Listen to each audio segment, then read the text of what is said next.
Chapter 24, Recovery.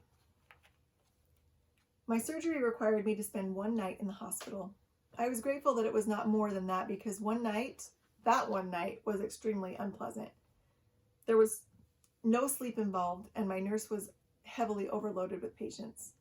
Although she was trying her best to stay on top of things, my pain medication schedule took a back seat to her other responsibilities. I've never been one who could block out pain. I took full advantage of the epidurals and other medications offered to me when I was delivering my children. When a headache starts creeping in, I immediately search for the Tylenol. I just don't have the mental prowess to allow myself to think of anything but the pain that my body is experiencing. That night in the hospital was no exception. My body was hurting and I felt every uncomfortable sensation. It was a very long and frustrating night. I longed for the sun to peek its illustrious face in my window, ending my nighttime of misery. When the sun did arrive, I was so thankful. My nurse came by and apologized for her lack of attention to my needs. I expressed my forgiveness. After all, she was just trying her best. She made sure that I had the appropriate medication and went to see what she could do about getting my checkout process rolling. I checked out of the hospital just after lunch and was so excited to be headed home. I've never been so happy to see my own bed. It had been calling me from miles away.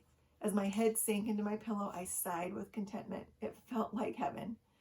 I let the pain medication sleepiness take over, snuggled up with my own familiar blanket, and slept for most of the afternoon. 2 days after my surgery, I turned 34 years old and received one of the best birthday presents ever. That present was a phone call from Dr. Luckman in which he told me that he had received the pathology reports back from the lab. Everything that had been sent in to be tested, my breast tissue samples and 8 lymph nodes, came back with clear margins. In layman's terms, that meant no detectable traces of cancer. I cried for joy, and Dr. Luckman said he was happy to be able to give me such a wonderful birthday present.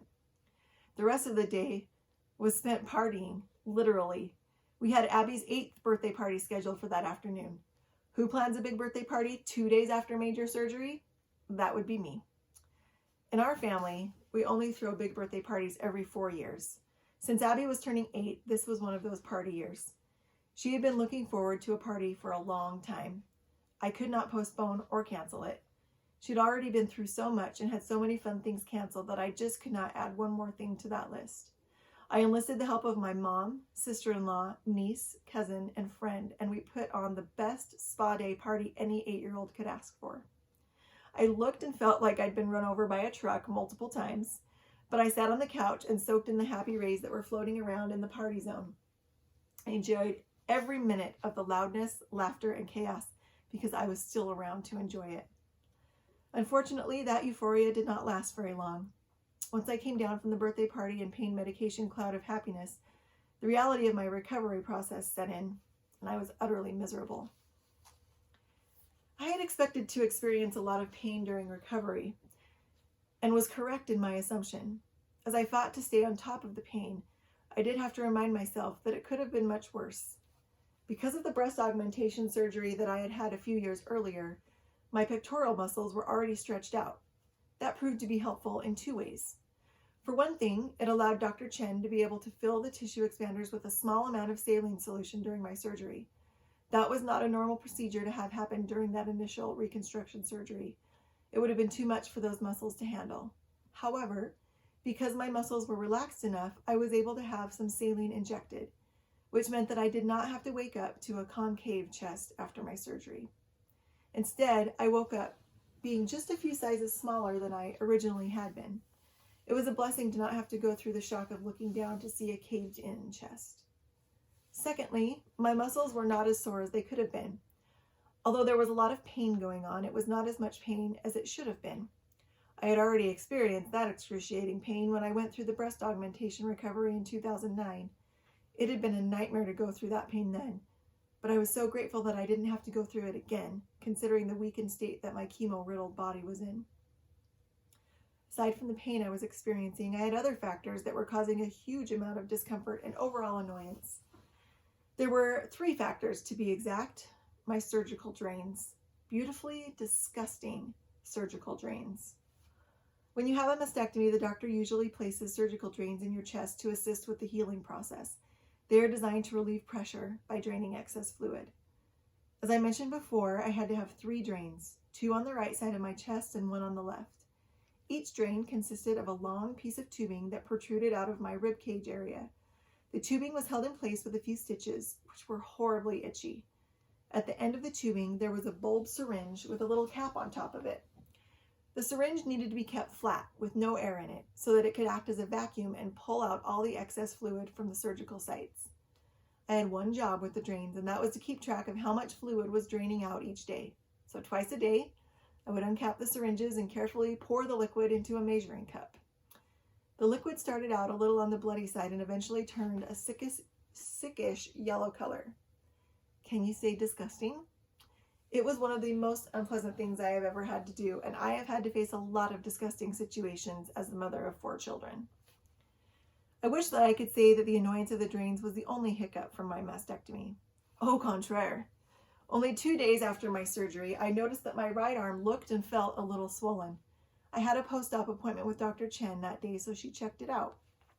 She determined that the swelling could be from several issues, such as lymphedema setting in, a blood clot, or just some random swelling from the trauma of surgery. She told me to watch it closely over the weekend and to call Dr. Leckman if the swelling had not gone down by Monday. Not only did my upper arm stay swollen all weekend, but the swelling continued to travel down my arm.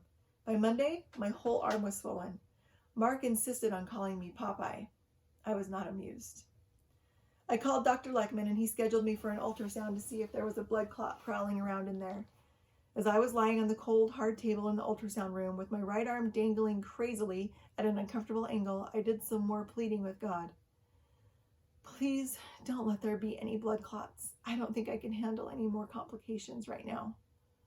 My prayer was answered in one way because the ultrasound tech did not see any blood clots. I definitely dodged a bullet there. Unfortunately, the ultrasound did not give us any clues as to why my arm was swelling up like a balloon, so the complication potential climbed a few notches. The following day, I went to see Dr. Leckman for my post-op appointment. I was hoping to be able to have my drains removed while I was there.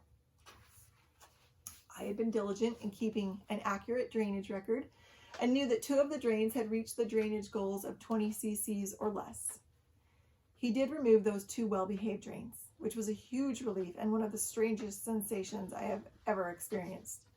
First, he cut the stitches around the tubing. Ouch. Then he gently pulled on the tube. I was amazed at how much of that tubing was inside my body. I felt like I was a magician's assistant and Dr. Leckman was performing the never-ending handkerchief routine. Finally, the end of the tubing came and I was free, from 2 of the drains at least. Once he had placed bandages over the holes so they could heal properly, he sat down to discuss the other issue that I had, meaning my Popeye arm. After examining it and reading through the ultrasound report, he determined that lymphedema had set in. Great. That was not something that was part of my road to recovery plan. Lymphedema can happen anytime you have lymph nodes removed. I had a total of 10 lymph nodes removed between my lumpectomy and mastectomy. This had created a disturbance in my lymphatic system. The lymphatic system is a network of vessels and nodes that keep bodily fluid levels in balance, and it also helps your body wage war against infection. With 10 of my nodes suddenly MIA, missing in action, my body did not know what to do with the fluid in my arm, and the result was my condition of Popeye's arm. Now the lymphatic system is pretty smart in the fact that it can reroute and find other ways to process things. Sometimes it just needs a little help in doing that. That is where a lymphedema specialist comes in. For those of you who are keeping track, my doctor count now consisted of a gynecologist, a surgeon, a plastic surgeon, an oncologist, a radiation oncologist, whom I haven't mentioned yet, and a lymphedema specialist. My lymphedema expert was the lovely Barbara. She was a patient of Dr. Leckman's and a breast cancer survivor as well, so we had some things in common. I met with her on the day after my appointment with Dr. Leckman. She began by taking measurements of the circumference of my arm from wrist to shoulder. Those measurements would help us keep track of the progress we hoped to make as my arm swelling decreased. Then she gave me the welcome to life with lymphedema speech. Again, I was not amused. Living with lymphedema had the potential to be a very unpleasant experience. For example, initially I would need to meet with Barbara twice a week for 3 months.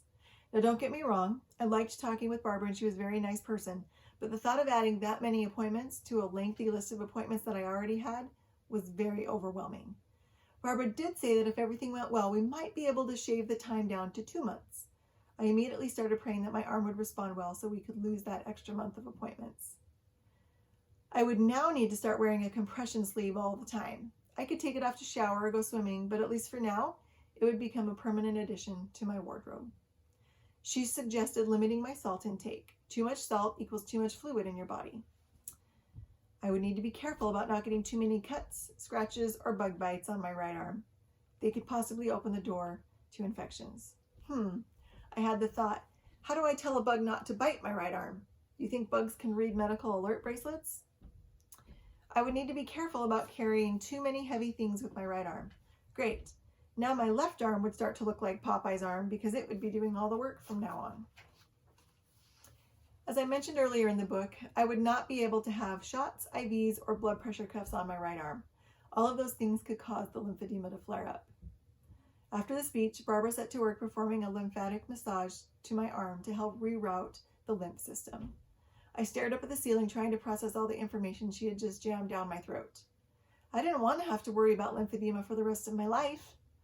My thoughts turned to summertime and how it would be to have to wear a restricting compression sleeve in the blistering heat. Couldn't I just return to my life before cancer? The life where I didn't have to worry about things like chemo side effects, surgery recovery, drains not cooperating, and Popeye's arms? Excerpt from my journal. Day 207. Today was another uncomfortable, semi-hard day. My hair is coming in nicely and I've not been wearing many scarves or hats. Of course, I've mostly been at home, but I have ventured out to a few stores without covering my little round head. It's been okay. I feel like people are staring, although I know that I'm being hypersensitive about it and not everybody is staring at me. It was almost easier to have the crutch of wearing the scarf once I got used to it. When I went out, people could look at me and see that I have cancer or some other medical issue. Now I just look like I have a weird haircut. I don't really feel like wearing the scarves or even hats anymore. I think there are 2 reasons for that. Number 1, I'm sick of them. I have no desire to wear them anymore. And number 2, as I was sitting in Relief Society today pondering about this new step in the journey, a thought came to me. I think on some subconscious level, I associate the scarves and hats with cancer. I wore those when I had cancer. I don't have cancer anymore. It's gone. Out of here. See ya. Bye-bye. So now that I don't have cancer, I'm not interested in wearing the scarves. Not on my head anyway. I'm starting to feel a bit better every day. My left nipple is having some issues. It's very raw. Not sure if that is from wearing the surgical recovery bra all the time or something else. I have to keep it bandaged or it just bleeds everywhere. I also think that I might have a little infection or something where one of my drains was. I'm keeping that bandaged up as well. My one remaining drain is slowing down, but still has too much fluid draining. I hope it slows down more so Dr. Chen can take it out at my appointment on Tuesday.